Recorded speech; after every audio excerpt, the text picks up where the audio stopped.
Hello YouTube, and welcome back to the channel here today. Today we're going to be checking out an amount of episodes of Flip Flappers, and we're pretty excited to be here doing just that one thing. So yeah, I don't know how many I'm going to watch here today.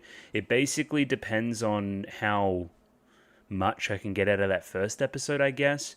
We'll see. We'll adjust accordingly, I guess.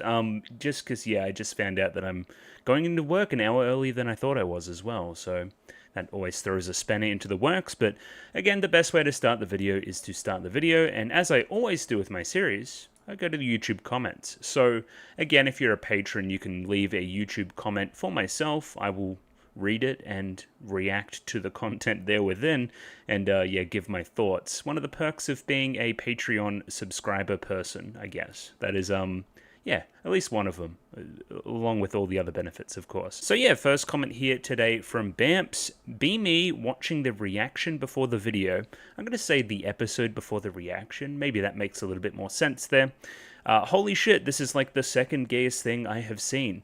I would imagine, based on Bamps' past, that would be Symphogear that they are talking about. Which, yeah, Symphogear is probably slightly gayer, but they're both pretty gay. Definitely getting Symphogear vibes from this show early, which again is only a good thing. Like there's that one shot in the first episode where like Paprika is like leaning into Coconut. It's like framed like they're gonna kiss and then they don't. Like they know what they're doing. Here's my point.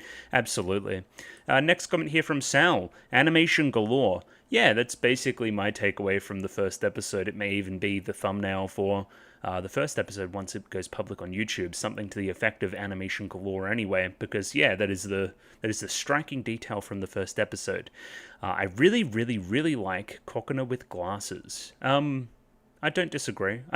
I do enjoy a glasses girl, of course. And yeah, time to go on a trip. An actual trip to a magical world of nonsense, but also a big trip because it feels like nonsense. I'm just going like a drug trip. It feels a little bit trippy, let's say. You kind of drop into this new world. It's all very colorful and stuff, and I don't know, it's all pure illusion. You can kind of get what I'm getting at there. It's a little bit that way inclined. Next comment here from Lazy Joe. I can't believe it's been 8 years since Flip Flappers started. Yeah, it was a surprise to me that it didn't come out earlier. I feel like I've been hearing about Flip Flappers for a very long time. The show definitely has plenty of thematic depth to delve into and a surprising number of art/literary references. So again, we'll see. I'm not particularly smart in that kind of position, but we'll see what I come up with. I don't know. The Show Don't Tell approach and strange plot produced a lot of fun speculation back in the day. I do like to speculate as well. Yeah, the two white-haired kids saying fool and smoke alludes to a Japanese proverb, fools and smoke rise to high places. So yeah, they're calling Paprika kind of stupid, which is, yeah, pretty good. I like that. And then before they know it, she's disappeared and off to do some other stupid thing elsewhere. So again, that's what they're getting at there. May speak to those two kind of white-haired kids being kind of on the same wavelength as well. They seem very similar to each other. Wouldn't be surprised if it's a twins type situation. Evil smart twins, something like that. I don't know. Oh yeah, and this was good as well. I remembered this. There was the book in the opening. I believe it was in the opening or it was somewhere else. I was curious about what the title of the book was and if it maybe alluded to some things, right? And yeah, if you're on the Discord, you can see the Discord snooping there as well, which was very fun. The title of the book is 10 Nights of Dreams or 10 Nights Dreams by Natsume Soseki. A very revered writer. Very cool. So yeah, this is the Wikipedia page here. Soseki writes 10 dreams set in various time periods, including his own time, the Meiji period, and as far back as the Age of Gods and the Kamakura period. Sure. Very interesting. So, okay, we've had... I'm just interested to see... I'm interested in 10. 10 is very close to... I believe there's 13 episodes of this, something to that effect. It's kind of similar. Have we had one night of dreams already and then we're potentially going into more? This is, again, pure speculation. I don't know. But again, I believe we're set up to go into various pure illusions in the future. I think that's how this is going to work. For that reason, I don't really want to read over here the descriptions of each particular night because they may have some kind of illusions there, I don't know, pardon the pun. But yeah, I mean, just at least on some level, it seems like it's related. At least, again, it's the book she's reading in the opening. There's a lot of stuff about dreams. Kokona dreams a lot. That was, again, there's a lot of stuff there. Up late night reading, yeah. Okay, we're going to leave it there though for the YouTube comments, and we'll pop over and give those Patreons a shout out, of course. As always, if you pay me $6 a month, and there's some other tiers there as well, you can support the channel. I would like that a lot, and you can get videos 1 week early, which is, again, if you want that, you can go get that. Either way, many people have done this, up to and including Mickey Babbers, Trails Plus Plus, Acromancer, Bobbin, Chobo Ribby, Dapper Dwarf, Domobot, Ichu, Ed, Fancy Question Mark, Flo Nightingale, Fruit, Gloriana Tanabre, Glyke, Greybeard, Gus N, Heath, Ika, Yako Yavanen, Joran, Kelvin, Kimskell, Clem, Nosta, Cot Begemot, Lou, Mistake El Chen, Nailu, Need, Panic, Pencil Sharp 333, Ronlad BNK, Saint Lily, Sal, Sam1373, Skeleton, Voiko, Without a Net, Zan Echo, Yuki Ali, Zach, Binchy, Hans Peter, Marsh, Voodoo Chili, and Aidan O'Brien. Thank you to all those people for giving me money. Just a brief introduction to Flip Flappers again, if you weren't here last week for some reason. I don't know why you would, but... So the show, it's like, I don't know, it's like trippy and stuff, and there's animation everywhere. I don't know, Papika seems like she's escaped from location. Dr. Salt is a guy. He seems like he's going to be important or something. She's escaped from location. She attaches herself to Kokona. For some reason, we then meet up near a pipe, and then we go into like a snowy world. And by the very end of it, there's some stuff about, like, we get like a little crystal thing from Kokona's groin, for lack of a better term. And yeah, it seems like that groin piece is coveted for whatever reason. Probably by Dr. Salt, he had another thing resonating with it, so... Again, we're like harvesting imagination or something. I don't know, it's anime, it's weird. So yeah, we're going to jump into episode 2 of that very, very shortly and see what's crack-a-lackin'. Either way, I've already shouted out the Patreon, but the Discord, you can join it, it's free, it's in the description below. You can talk to me about Flip Flappers, like the video, subscribe, and let's jump into episode 2 of Flip Flappers right now. Rightio, episode 2, up there ready to go. 23 minutes and 41 seconds on this one, so sync up accordingly with your own copy. There will be a picture-in-picture version in the description below, and I'm also using the, I think it's called Zang on Ya. That's the one that you should access if you want the similar copy to mine. But either way, let's give this thing a 3, 2, 1. Rightio, 3, 2, 1, go. Hello, Coconut. That seems very similar to the first episode. The glasses are repaired? The glasses are repaired?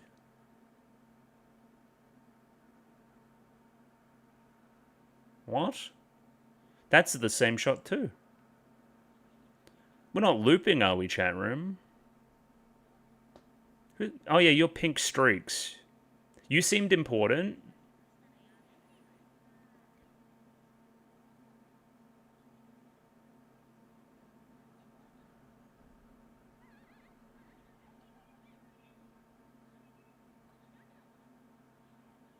What? The robot's molesting them again? Okay, it wasn't a dream. We're back. Oh, the blush is great. We love that. But the glasses. Thoughts? Did I see that wrong, or...? I forgot how insane this opening is. Hang on. Let's turn that down a little bit. Jesus. Just peeling back the curtain a little bit, when I'm making that picture-in-picture version, it's very, very hard with some of these episodes to regulate, like, the normal volume and the peaks in the volume to make sure that my voice can be heard each and every time. Yeah, I struggle sometimes, and this anime's no exception. Why are you standing under the water? Maybe I should have looked at that last week as well. Because there's the motif of the umbrellas for the other girls. So why are you under the water? There's definitely more than meets the eye on. Again, Yayaka? That's ringing a bell. Pink Streaks, I keep calling her. I still don't like the robot at all. Molester bot. We don't like it. Not a supporter.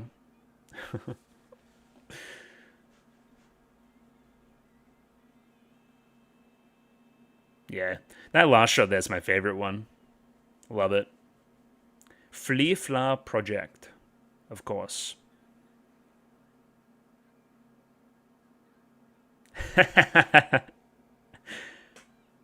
It's like she's not even looking her in the eye.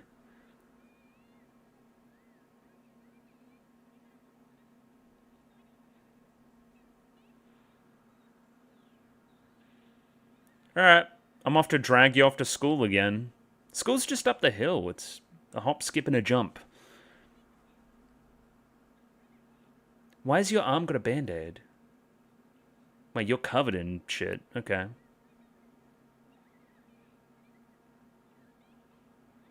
Because you had a sore arm too.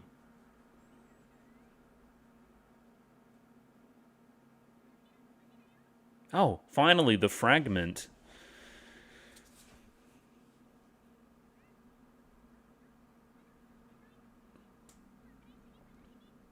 The power of a wish. Okay, yeah, it makes sense that you'd be covered in... It's an interesting reaction as well.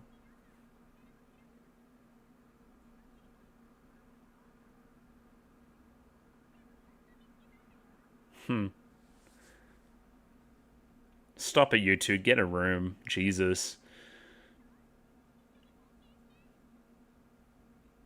I had fun. I don't know. It was pretty good.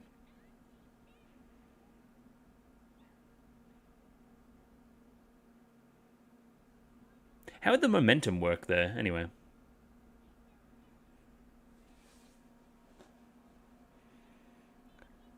Yeah, okay. You don't believe that. Also, is Papika stupid? Like, why did she think that that was a good... Anyway.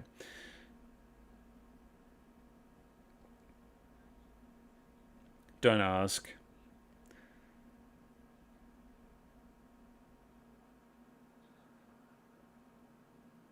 Yeah, what is this little rabbit freak? Excuse you? What is that?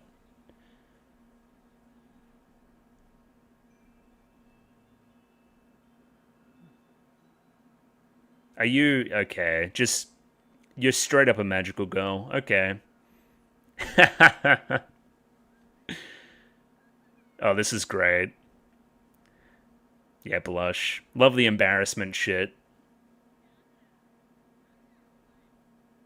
Alright, this is getting a little gay too.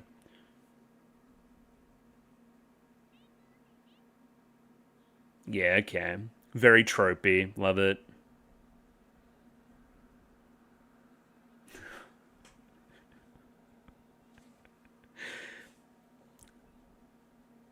Main character seat as well. Also, her uniform's different too. The sports uniform there. Don't get me started on basketball clubs. That's some Monogatari shit.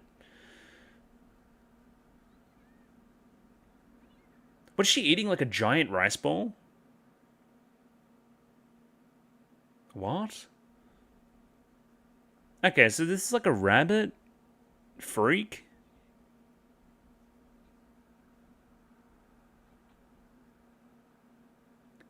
Oh, that was great. Like, occupied all the space of the bag.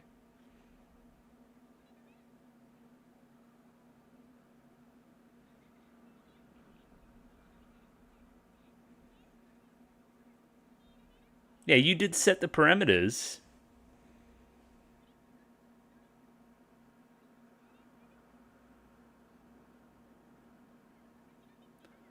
Okay. I'll need to go reread that. Oh. I hate adventure. Don't take me on an adventure. I would hate that. Just sundering out of control. I said I didn't want company.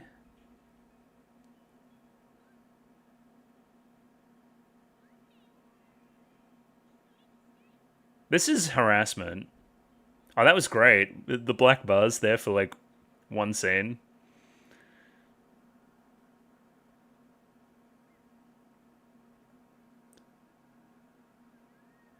What was the smell? There's a smell in there. Because her sense of smell last episode was attached to, like, liking Kokona. So don't touch my arm, it's sore.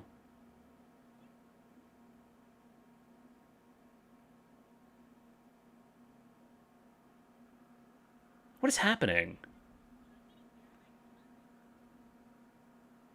Okay.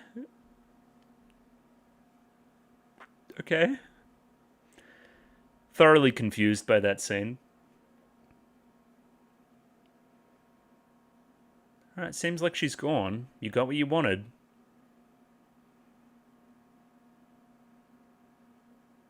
Yeah, that same painting from episode 1. Who the hell are you?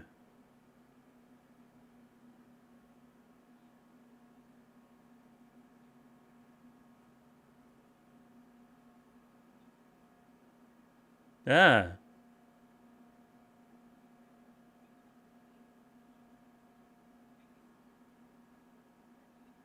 Okay, you activated her fucking social link.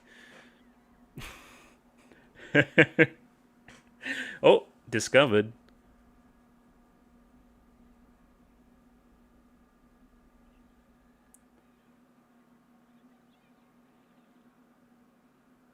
What is that face?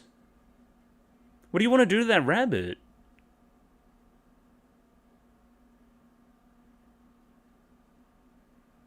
Why?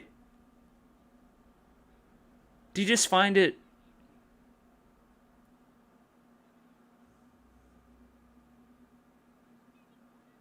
You're not the thinker, bro. What is going on with the thinker? Vacuum cleaner, finally.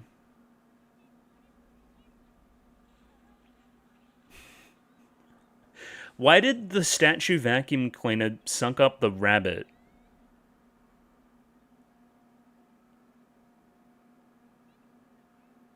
That's awesome news. Guess my pet rabbit's fucking dead. Oh. Where are we in the episode? Yeah, this isn't even like a second act falling action.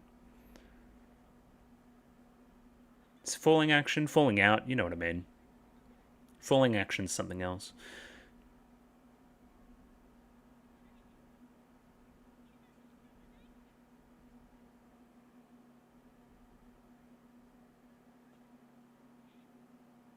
What is that?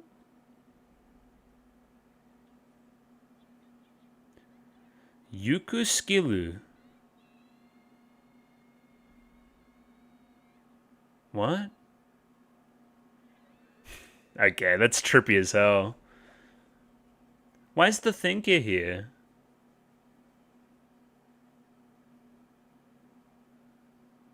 Okay. Oh, look at the colors. Look at the lines.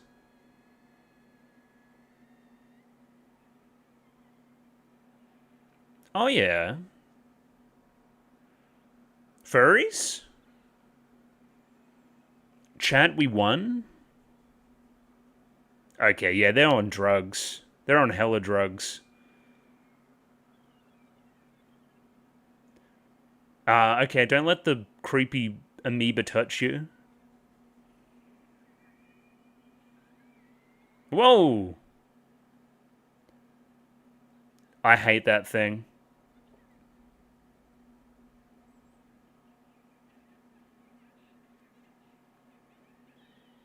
How do you even make that? That was cool as. Yeah, we've gone to Rabbit World.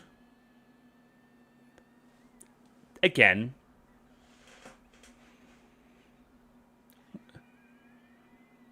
Why were you salivating? Okay, here's the fucking robot. Oh, rabbit thing. But also gay. Fair enough. Not at all. Wait, you do? I guess it's natural for the world. Okay, green fur.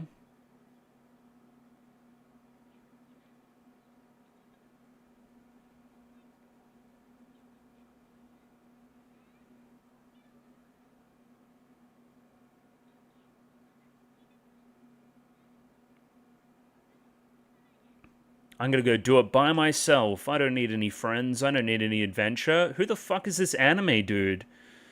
Okay.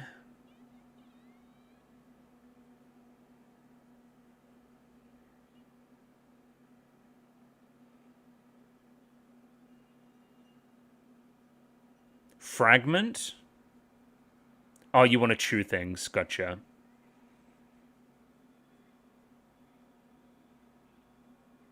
The chewing things is a metaphor too, chat. Ah! Let me know if you can see it. Comment below. Like the video. Subscribe.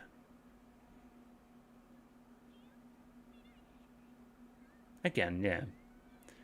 A pretty obvious one.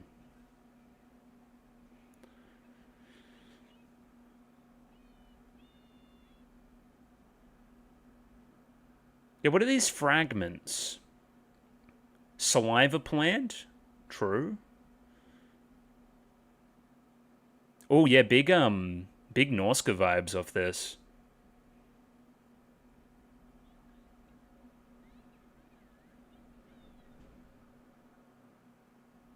Oh, the colors are fantastic too. Reminds me of JoJo a lot.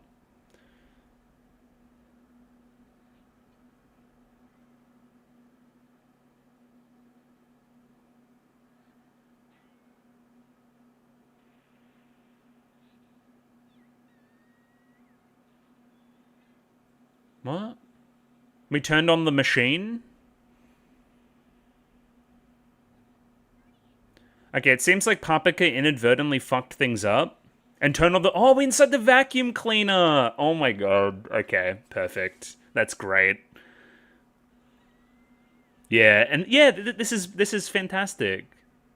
That's exactly what it'd be like inside of a vacuum cleaner. Okay, there's a bunch of, like, knives in there, razor blades.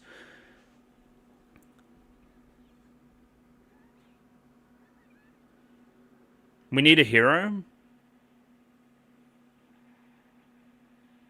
What is that? It was a bottle of tomato sauce.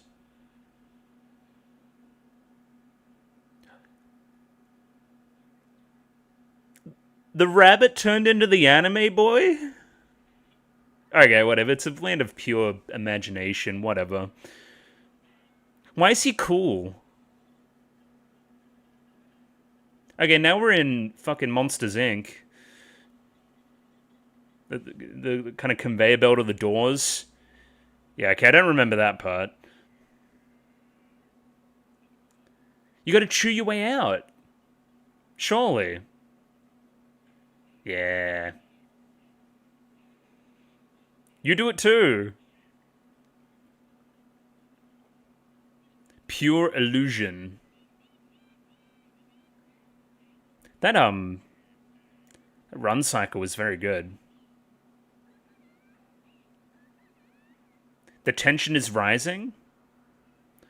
Oh, blood.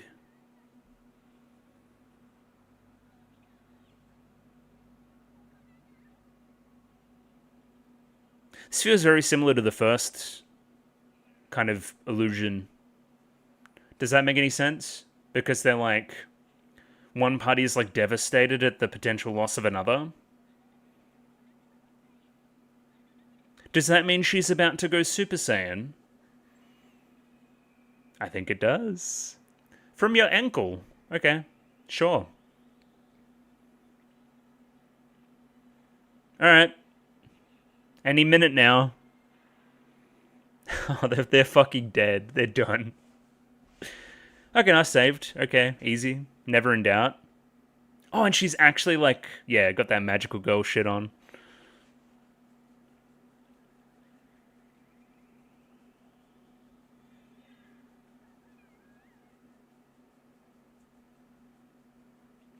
Even, yeah, mirroring the first episode too.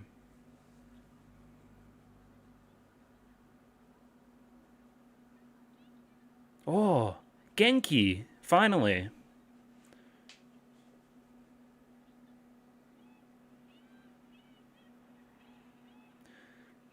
You know why this episode's been better than the first one?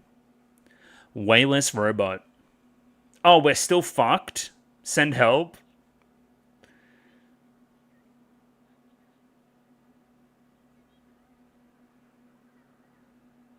Oh, not gay at all. Yeah. And again, that's what the episode's been building up to. Very nice.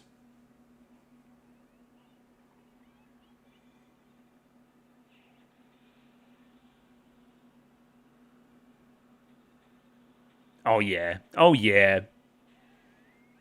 That's that good shit.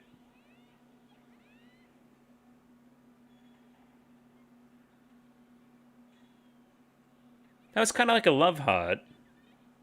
Oh, it's a timing puzzle.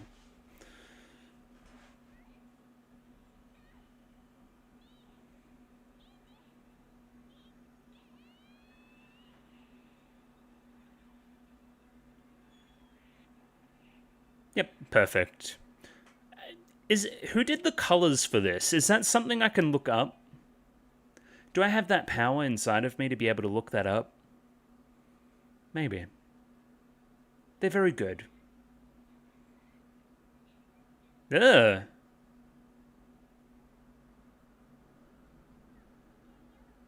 Well, it's dangerous, but it's also exciting. It's just like life.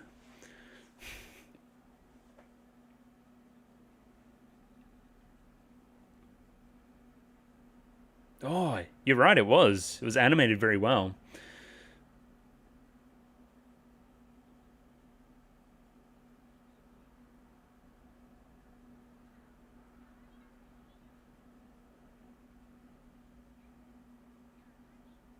Yeah, exact reversal of the first episode. I think both characters' arcs in this episode are very good. Oh, you witnessed the whole thing? Or at least the ending. Alright, where the fuck are we now? Some office building? Was this the FBI? What is this, Utana? I can go for days. What is this? Neon Genesis Evangelion? Actually kind of looks like the Evangelion shot. That's funny. Character's hair color too. Anyway. Oh, okay, we're here.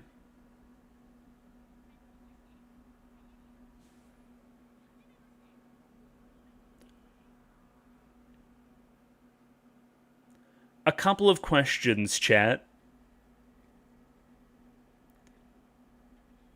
Oh, wait, you've got that voice.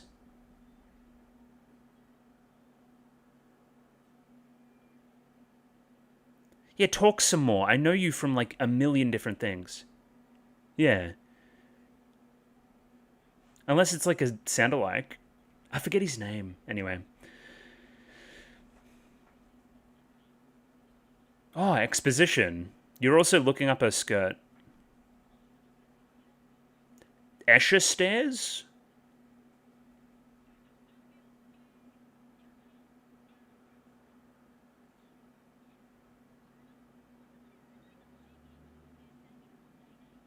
It's fine, you're working for no pay. Where are we in the episode? Oh, right at the end. Holding hands?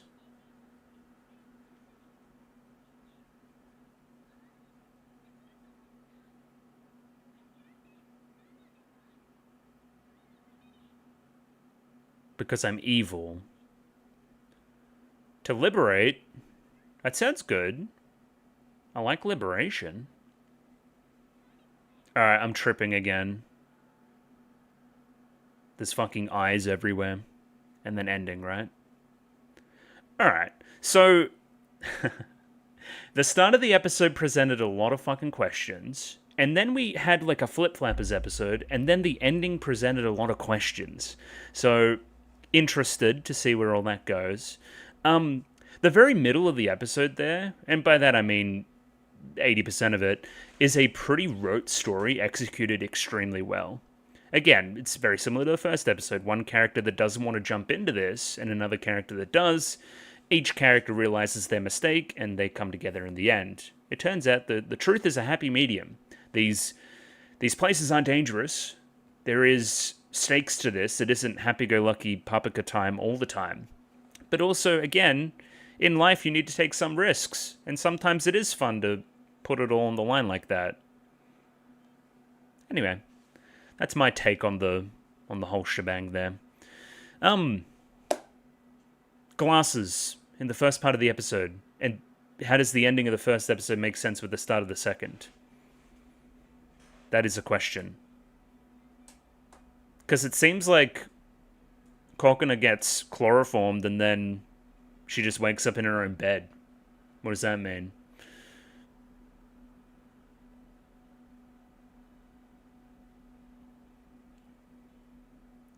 Gotcha. Next time on, which we're not doing. That looks like some Mad Max shit, though. What the hell? Alright, whatever. I think I've made the executive decision that there's enough to talk about in episode 2 by itself. Again, if I did have that extra hour, I would be able to produce more content, but I don't. So, again, we're going to try to remedy that in future weeks and do 2 of these at a time. I think that's probably the best pace, but for now, we're just going to leave it at the 1, and I'll come back with some analyses on it. Let's do that. Okay, that was episode 2 of Flip Flappers. I'm going to go out on a limb and say I enjoyed it more than the first episode.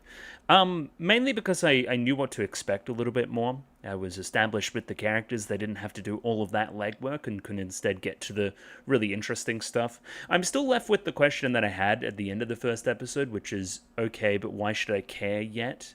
I think they kind of answered that this episode. There's a few really important scenes in that regard, I would say. I think Papika showing a little bit more of an emotional arc through the episode is appreciative. I liked that. I really liked this scene for another, again, join the art club, an appreciation for what happened before, just a little bit of self-reflection, and this explicit focus on that piece of art. I really thought that did a lot for the episode, emotional stakes-wise as well. And again, I think Papika being the star here, I think Kokona coming to care about Papika in the first episode, or at least care about the consequences there within, is less interesting than Papika, that character archetype, becoming, I guess, aware of how serious this is as well, right? And how my actions have consequences sometimes, and blah, blah, blah, blah, blah. That side of it as well, right? I think that's a little bit more engaging, and I think that's why I've resonated with this episode a little bit more.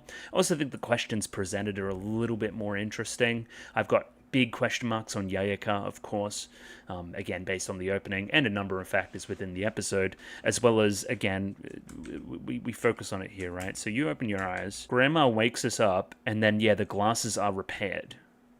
So the glasses were explicitly broken last episode. It was a huge part of it. So, again, that's a huge question mark for me. I'm like, why are the glasses repaired? Why is she waking up in her room? It's like they're trying to frame this thing like it's a dream again. Are they trying to... Anyway, are they trying to separate Kokona from this whole thing? Did they? But no, she's beneficial to collecting imagination fragments or whatever the hell. She's good. She's helpful to Salt. I was wondering if they wanted to set her back up in this kind of bed again and waking up, framing yesterday like it was a dream, right? Like it didn't happen because they want to separate her from interacting with Papika for reasons. But that doesn't seem to be the case, because then by the very end of the episode, they're supportive of the two being together and holding hands in the closet room. Very gay, now that I think about it as well. But I'm just curious what the go here is. Why are we resetting Kokona again? The other wrinkle here, of course, is I'll continue to bring it up, but who the hell is this character? You look like you have blue hair in a, shortish cut. That could only suggest one other character in the show thus far. What does this mean in that regard? I'm getting a lot of time looping vibes, is my point. Like we're looping or something. I don't know what's going on there, but I'm just going to keep bringing it up. I don't know. And again, just as a reminder, broken glasses very explicitly, and then post-credit scene is where it happens, actually. Yeah, we get caught here. She gets kind of chloroformed. And, they kind of steal the fragment by the robot army. Interested. I don't know what's going on there, and I'm scared. And I mean, I'm sure I don't need to go back through it. There is, literally copies of shots in this episode from last episode. They are building up this time looping thing, right? It's Groundhog Day-esque, right? Even the train and the surfboard and that kind of stuff from Papika a little bit later, very similar to the first episode. It's almost like the episode is inverted. Like the colors are kind of inverted here as well during this segment. It's a whole inversion of character, an inversion of which character goes Super Saiyan at the very end, which character is trying to pull each character into different spots. Another thing I was thinking about during the episode as well is I mentioned Alice in Wonderland last episode. We are definitely chasing a proverbial white rabbit down a hole into a land of kind of trippiness, for lack of a better term, that's also a vacuum cleaner. So I think there's a little bit of inspiration there for sure as well. Even another symbolism thing I noticed that you had a clover pin on your bag. So what is the significance of the clover there as well? Comment below if you know. But yeah, I've found substantially more to talk about this episode just as a basis of comparison between two things, right? Presenting one thing, like this can of Coke, right? Presenting that and being like, hey, that's one thing, that's cool, right? But if I present this Coke and this thing of M&Ms, right, then I'm now presenting two different things and I can compare and contrast. I essentially multiply the things I can write about and the things I can talk about. That's what this episode's doing here, and that's what its most impressive aspect is to me as well. And yeah, that's kind of my thesis, I guess. We're going to go into the episode with that kind of in mind, I guess. Renmei has little to no involvement in anything at all in the show, so I'm still going to park her. Bad term, we're not going to park her anywhere. She's going to park her. So anyway, we're going to park that concept. I don't think the parents are particularly important yet, we'll say. Still this hourglass, though, keeping an eye on it. Oh, and this is a great example of the aesthetic of the show as well. Kind of this combination of an old school rocking chair with this kind of future tech down below. I would say that's the general architectural kind of aesthetic of the show overall. I'm just kind of looking around this room now as well. Really love this painting up here, almost the color scheme evoking this episode in a lot of ways. Two pillows here, a contrast between a pink and a blue. Again, we're not going to get our full analyses on, but you definitely could. I think, again, there's more than meets the eye with this show, I would say. The framing here is pretty obvious. The grandma goes, "Did you have a bad dream?" She's waking up. It's like the first episode was a dream. That's, again, why when Paprika shows up, it's such a surprise. It's like, okay, I thought I imagined all of that. We also see Yukuskilu, I think that's the rabbit's name, here in his little cage enclosure, I don't know. He's in an egg. If we wanted to get our Utena on, he cracks out of the egg this episode and actually becomes a tangible piece of the plot. This is much like Kokona getting outside of her own egg and presenting herself to the rest of the world and getting out of her preconceived notions of what the world should be and embracing pure illusion. Again, that's a pretty far out take, but I think it's there. This shot is a good enough shot to be copied twice, so I'm happy that they did it, and we're off to school yet again. Now, this is what gave me weird vibes as well. Yayaka meets Kokona at the door this time, right?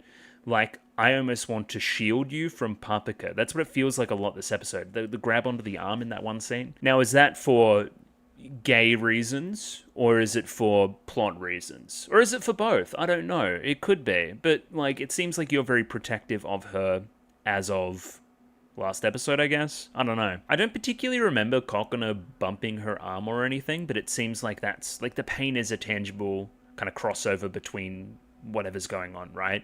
Pain persists. That's why we see all the little band-aids and bandages on Paprika here in a second as well. It also works as confirmation that yesterday did indeed happen from Kokona's perspective. We also see the robot start to molest a young girl. Very cool. Again, previously mentioned bandages we see here as Paprika rides beside the tram on her surfboard once again. Again, very similar to that first episode, but with a twist. You have memories of yesterday. Kokona has memories of yesterday. You guys have met for the first time, but it's like you're meeting for the first time again. It's weird. I mentioned it during the reaction as well, but in rewatching the opening there again, there definitely is this aesthetic of like in the rain, letting the rain fall on me, or having an umbrella. By the very end, again, you're like embracing the rain, for lack of a better term as well. Like, so you've been rained on, and then yeah, you're kind of. You've been rained on as well, but you offer a umbrella. You see what's happening? I don't know. I don't know if I'm explaining it particularly well, but there's definitely something going on there. Very, very specific framing coming out of the opening as well. We have Yayaka standing literally between Paprika and Kokona, right? These names are kind of throwing me for a loop too. And a lot of the episode gets its comedy from fish out of water stuff, like you don't understand how social settings work, how school works in Japan and whatever else. So you're going to be again, kind of embarrassing, and that's a lot to take in for Kokona, and that's part of the comedy. I think it's pretty good in that regard, especially with the magical girl costume here in a little bit. They have their small argument there between Paprika and Yayaka, and then Kokona just walks away because she thinks it's stupid before she gets abducted by the surfboarded one. And they fly off to school. Did notice Yayaka definitely chasing after Kokona as well in that particular scene. So, again, keeping an eye on it. Oh yeah, great point. Why the fuck do you have the fragment? The thing, the little crystal from the end of last episode. Isn't the whole... I saw it drop to the ground. Isn't the whole implication that that they got chloroformed? And then they stole the fragment? Isn't that the... You were in a net. How did you get it again? What? Am I missing something? Did I miss a scene? I don't know. It seems like we're intentionally keeping a little bit of mystery there. So here's my thing, right?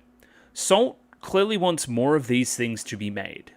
Salt doesn't seem particularly dissuaded by Paprika continually escaping from whatever his facility is, right? Is he letting Paprika escape with various fragments, knowing that she has the ability to make more when she interacts with Kokona?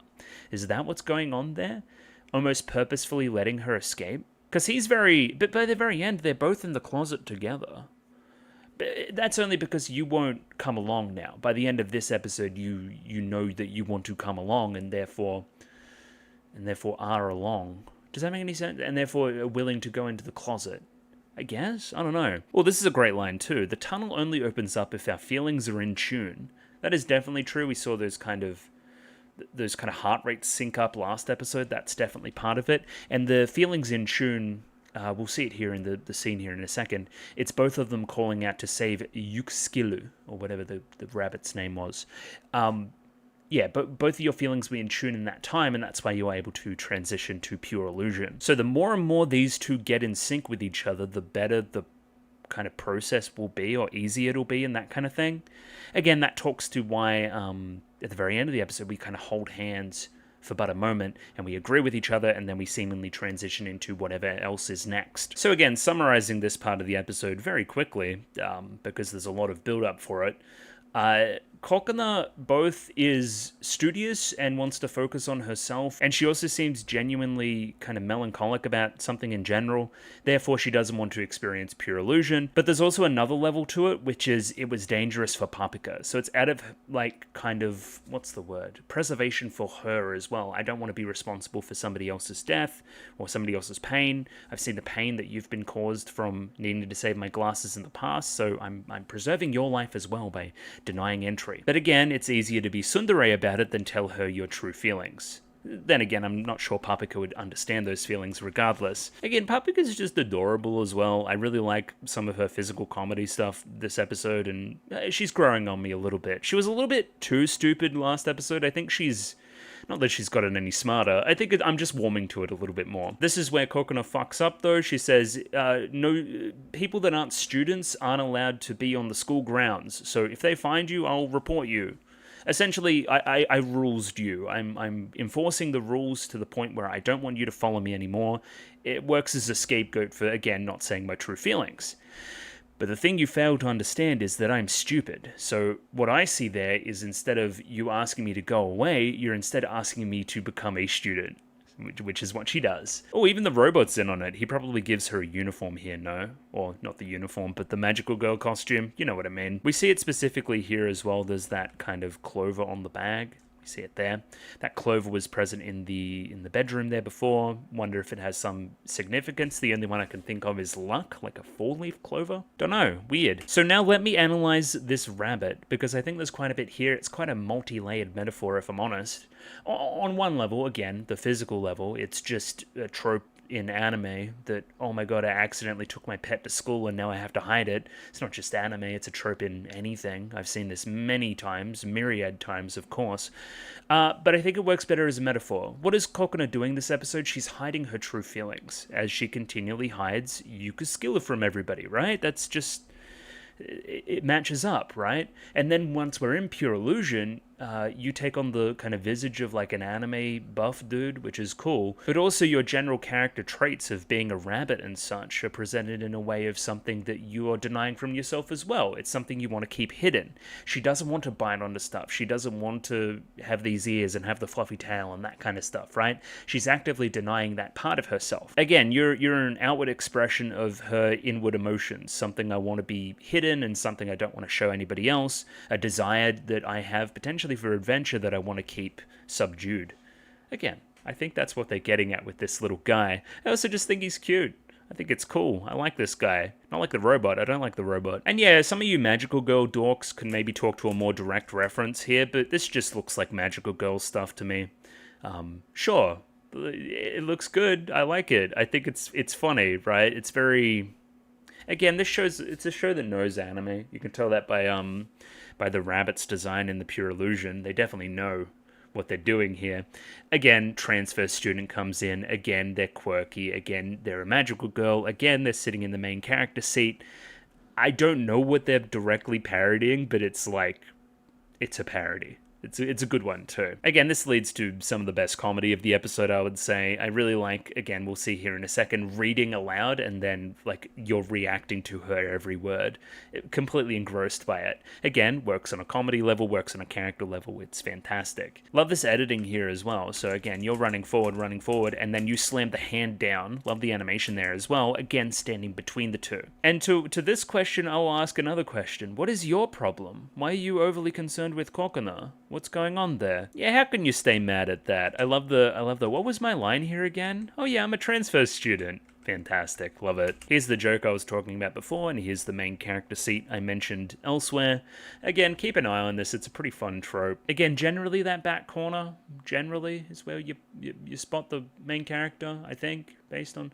Hang on, let me look it up. It might be one in from the back corner, which would work for you as well, considering that Kokona is basically the main character. Oh my god, thank you, Reddit. Somebody polled 400 anime and looked where the main character sits, so...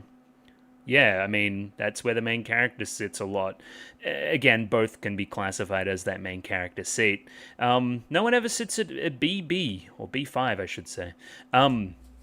Weird. Okay, sure. Always, again, back corner near the window. I never thought I'd have to say it, but thank you, Reddit. You've saved the day. This seems very tropey as well. I wonder where this started. Like, again, that transfer student coming in, being that kind of supernatural presence, being good at basketball, asking her to join the clubs.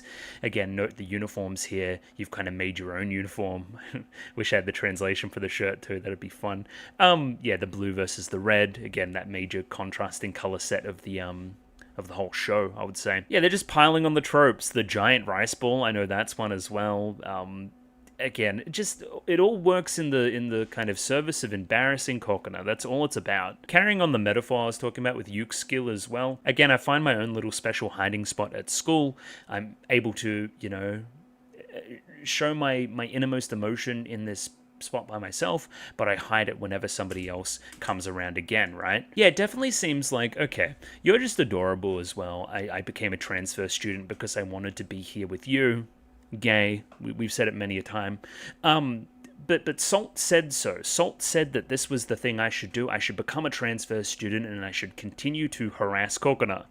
Again, this is part of Salt's plan. You may be escaping from the facility on the surface, again and again, or whatever it is, but you're still working for him, so to say. Again, Salt told me to do this, but he also didn't order me to do this. I wanted to do this because I like you, Kokona, but I think that's also beneficial to Salt's plan. Again, as I've said, the thematic line in the episode is you continue to hide this part of yourself from Paprika continually until the cat is out of the bag, or the rabbit is out of the bag, and then you have to confront your true feelings a little bit more. Really like the framing here, just the kind of stationary shot as each character runs into the bathroom and Paprika doesn't really understand the social faux pas she's committing. This shot as well gets that same concept across, like, it's almost AMV worthy. I really like this shot.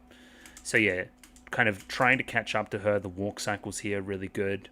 And yeah, the black bars give the frame a lot of length, which emphasizes the separation between the two characters at either end of it. Again, the screen isn't any longer. It just makes itself look longer when the kind of horizons are brought in. I really like that. Now, this was interesting as well. So Yayaka is in the nurse's office once again, very similar to the first episode. How many times have I said it?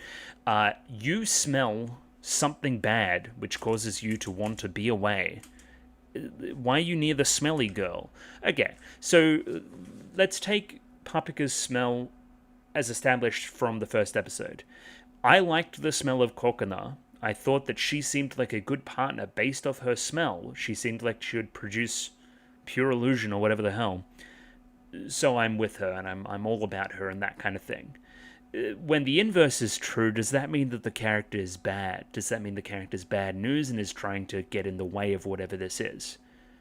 I don't know, but keeping an eye on Yayaka, especially in regards with her presence in the opening. She definitely puts on a suit at some point and becomes action girl. The other interesting interaction here as well is you go to leave, that being Kokona, right? Now that we know that Papika isn't there, where you grab onto her almost instinctively, right? Before you realize it's kind of a social faux pas, you get a little bit embarrassed, right? And then pull your arm away, right?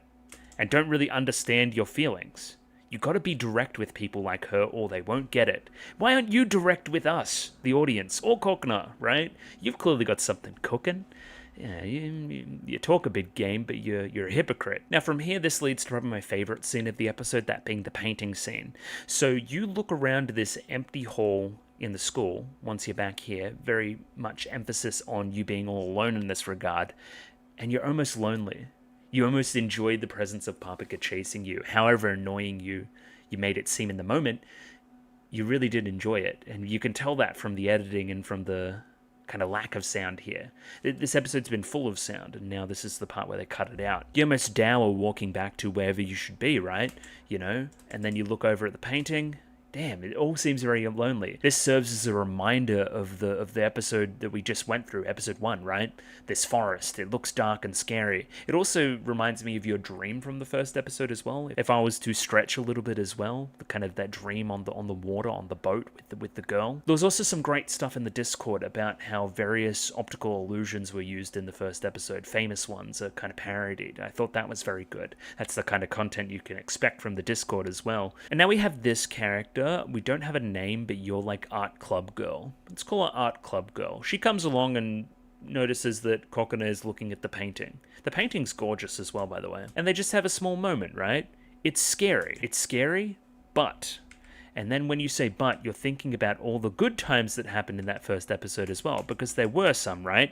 And then you again, this shit's so gay.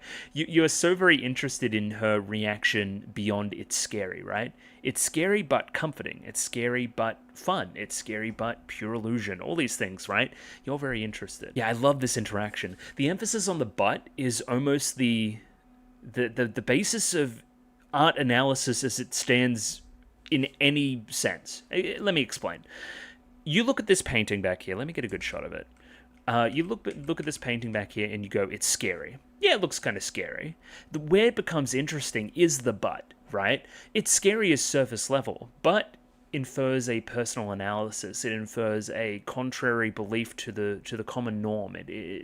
Again, and you being an art student, you being very interested in that just makes sense. Again, you've clearly got an appreciation for art if you look at something and say, it's blank, but, right? And that's what she's gravitating towards. It works on Kokona's level as well, as we've spoken about, because she's being tsundere. She's hiding the but from herself. She's hiding that good feeling, the good stuff that came with taking the risks from herself. She's putting up this facade, and that's what this metaphor is getting across for her. I just really like her character design as well. I am partial to the ponytail, so that may have something to do with it as well. So yeah, maybe something there. Then Kokona gets kind of ambushed by Papika here, which is kind of weird. I don't know where the art student goes either. She just kind of disappears from the scene.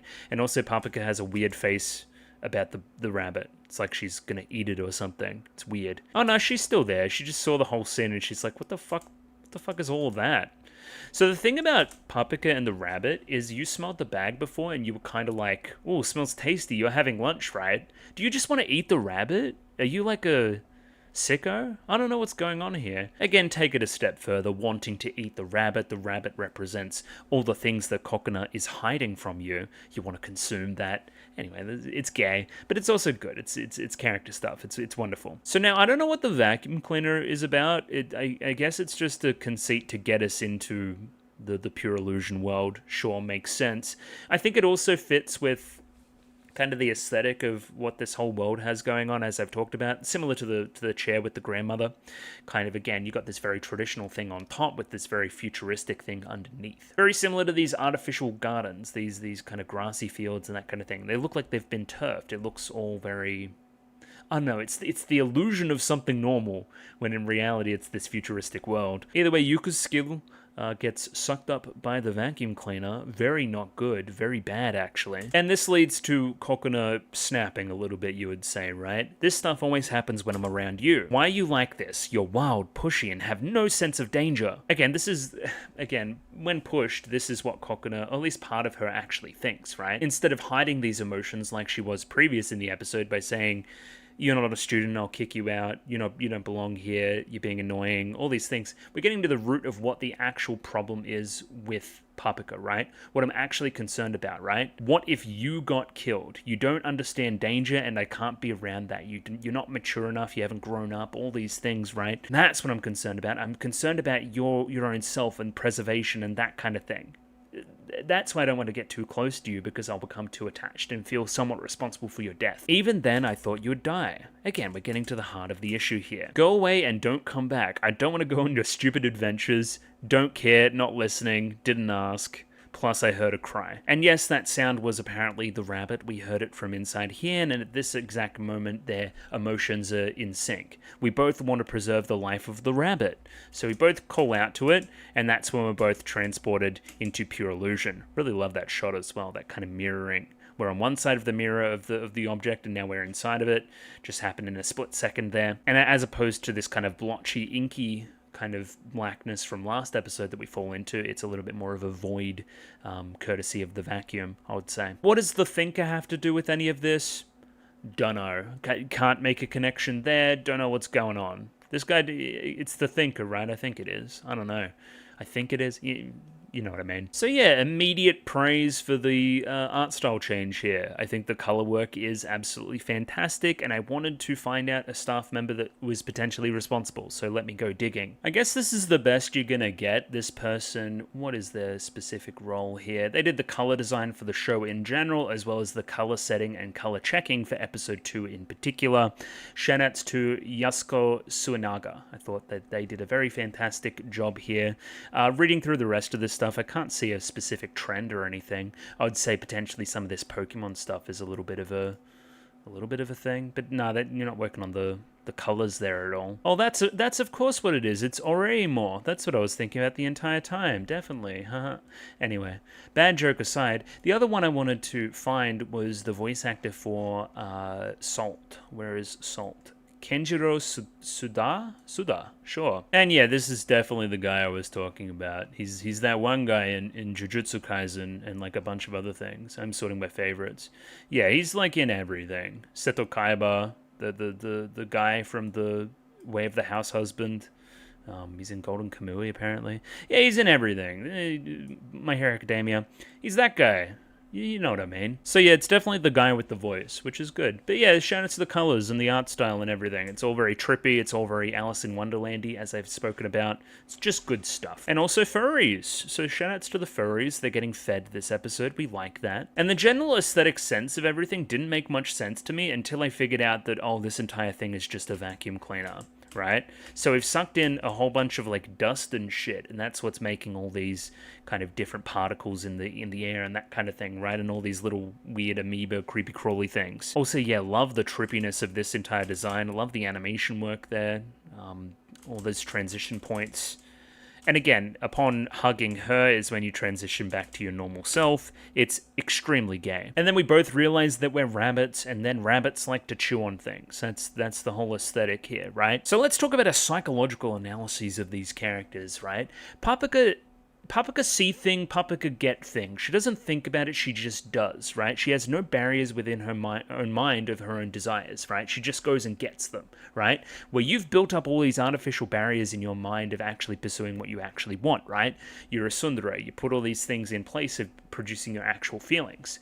This whole biting thing is a metaphor for that, and it's only upon embracing this biting and that kind of thing, embracing this part of your nature in this pure illusion, that you're actually able to escape as well, or at least try to escape. That's a little bit later in the scene, though. You continually deny the opportunity to bite onto various things. You're like, no, that's not me. I don't want that. I don't. Again, biting onto things is adventure. No, I don't want adventure. No, I don't want this. I don't want that. That's what we're getting at here. Where again, you have no barriers. You have no...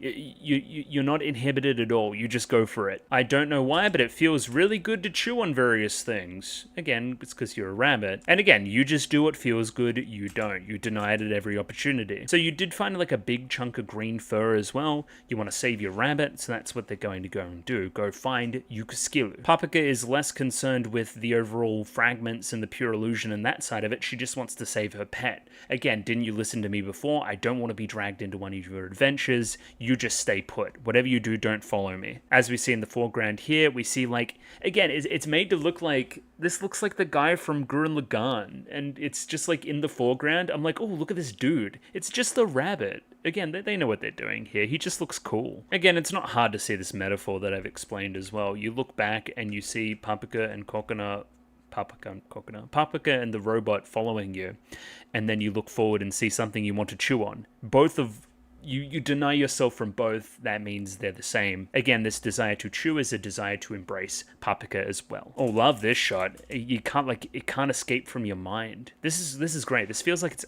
almost out of an opening or something. It's so very creative. Along with, yeah, kind of the tension and the build of the sound there up to this shot of the lips where kind of we go, yeah, and then the teeth appear. Fantastic. You can't escape that kind of image from your mind. Again, you continually deny yourself of this desire to chew, but lo and behold, these teeth grow regardless, and now you're embarrassed about that. It's, again, mirroring when the rabbit escaped from the bag a little bit earlier, right? You want to hide this thing from Paprika, right? But it'll come out, right? Kokona, in trying to find Yukaskill, I'm still really struggling with that name, finds herself in this kind of cave complex, right? It's full of like various funguses, and there's a big central column that looks kind of artificial. She's inside a vacuum cleaner, and I think it's fantastically well done. And yeah, just as you are overcome with the desire to chew on this piece of metal at the center of the vacuum cleaner, let your inhibitions go and all those other things, right? That's when Paprika also pulls the crystal off the on switch on this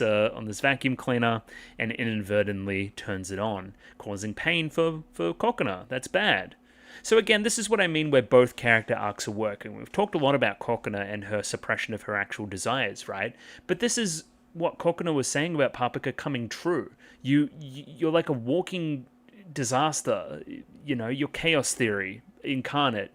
Whatever you do, it's going to end in some kind of adventure or some kind of drama or something, right? And again, this is Paprika's motivation when she goes Super Saiyan here in a moment, right? It's, oh shit, she was right about me. She was right about me and my stupidity, my not thinking about the problems and that kind of thing. If only there was some happy medium between the two, that would be great. I can't underrate how fantastically creative this whole sequence is. I just love it. I think it's very good. And here's the thing, there's like razor blades in the vacuum cleaner or something, and you get a bunch of cuts on your body, very similar to cuts on Paprika's body from the start of this episode and resulting from the end of last episode, right? This is another mirroring point. Paprika's fine with it when it's her own body on the line, right? She's not fine with Kokona getting hurt based on her actions. That's what causes...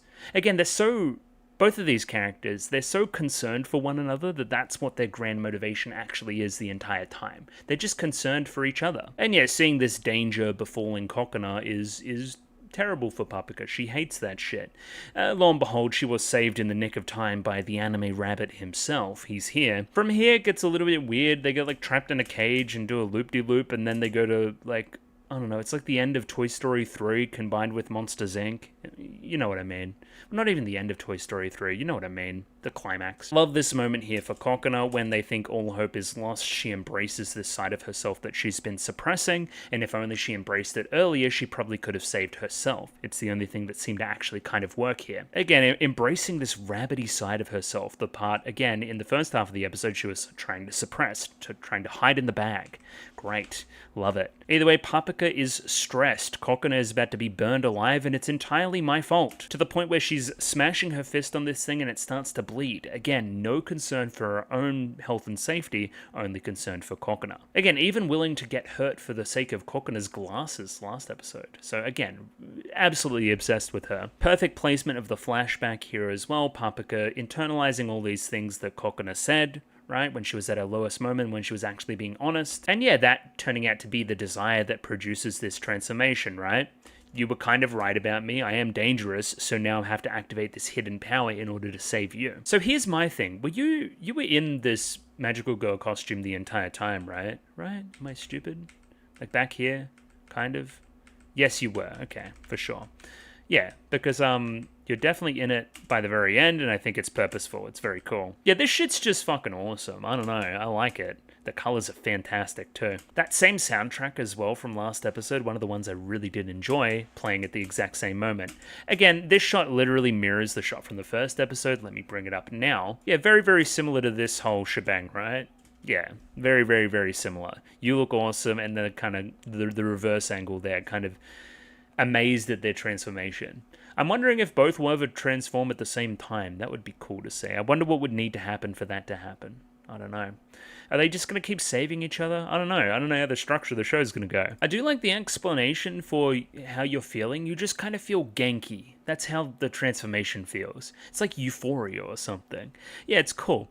Either way, the danger's not over. We're now in a kind of puzzle where we need to escape through the razor blade zone, which is bad. And yeah, this is the very important moment. I swear I won't let you go is the line here from Paprika. I don't know how this whole thing operates in the vacuum cleaner little thing we've got going. I don't know where the razor blade kind of swirly gig comes from, but anyway, this is the important character moment where they both get over themselves and kind of unite on a level, right? I won't let you go, you better not. They start holding hands, very Sympho gear, and yeah, they're finally ready to face the challenge. It's very tropey, but I kind of like it. It's very good. Finally, the two disparate character motivations of the two main characters are united, and they're able to execute on this amazingly animated finale sequence. Also, yeah, there's a little love heart here in the little ball of energy you throw. That or a bum, it's one of the two. That magical blast there was able to stop it for but a moment, so they need to do the perfect timing here, throw the ball of light right at that right moment that we're able to transition through as well and re-enter the real world. We save the rabbit again, which is fantastic. We can see, again, some of this damage from the dream world made its way into reality, so sure. And yeah, I love this scene at the very end. They've both come to understand each other's perspective, right?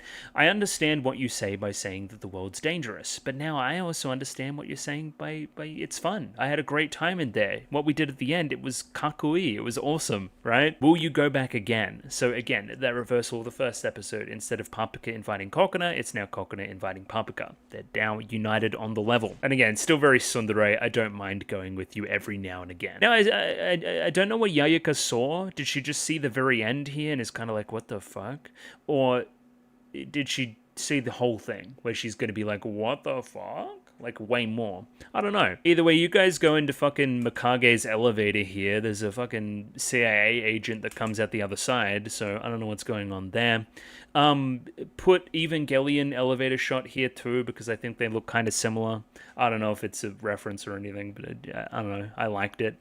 Yeah, I don't know. I could make Utena jokes for days. Utena's so good. Paprika even kind of looks like Utena a little bit, especially the whole magical girl dress going on. No, Utena very explicitly doesn't wear a dress. Very explicitly.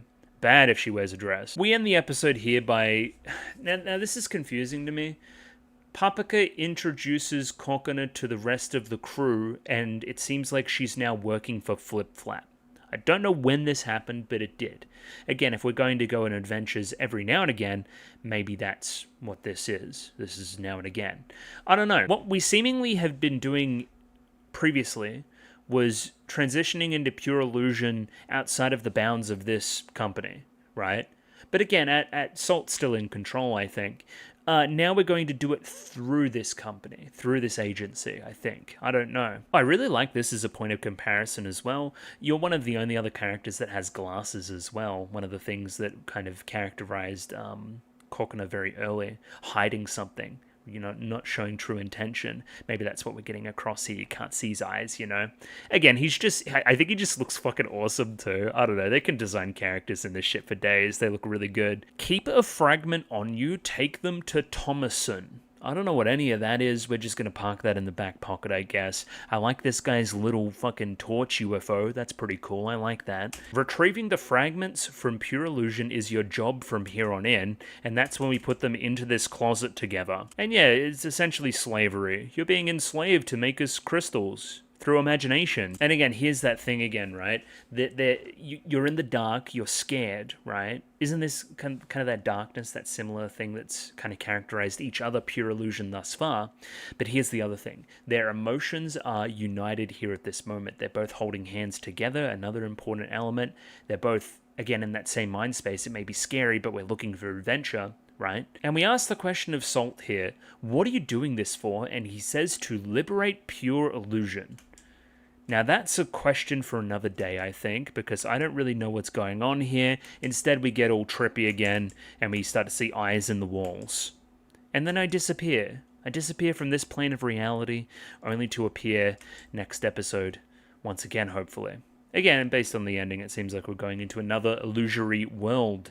But yeah, that was the episode. I yapped about that episode for quite a long time, because I thought it was more enjoyable than the first, I would say. I liked it more. I liked it. Definitely question marks on Salt. Definitely question marks on if we're like looping or something weird, if there's like memory loss or this has all happened before or all that kind of side of it. Querying it. I don't know what's going on.